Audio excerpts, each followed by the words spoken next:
ایران کا ایک بادشاہ سردیوں کی شام جب اپنے محل میں داخل ہو رہا تھا تو ایک بوڑھے دربان کو دیکھا جو محل کے صدر دروازے پر پرانی اور باریک وردی میں پہرا دے رہا تھا۔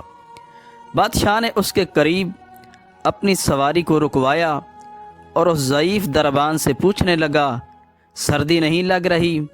دربان نے جواب دیا، بہت لگتی ہے حضور، مگر کیا کروں، گرم وردی ہے نہیں میرے پاس، اس لیے برداشت کرنا پڑتا ہے۔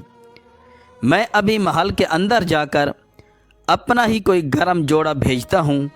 دربان نے خوش ہو کر بادشاہ کو فرشی سلام کہے اور بہت تشکر کا اظہار کیا، لیکن بادشاہ جیسے ہی گرم محل میں داخل ہوا دربان کے ساتھ کیا ہوا وعدہ بھول گیا۔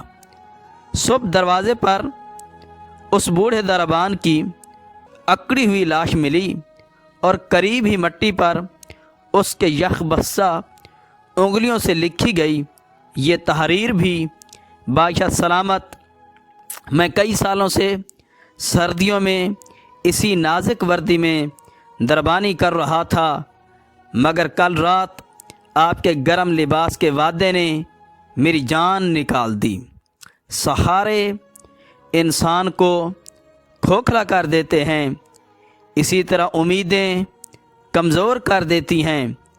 اپنی طاقت کے بل بوتے جینا شروع کیجئے، خدا را سہاروں کی بیساکھیاں پھینک کر اپنی طاقت آزمائیں۔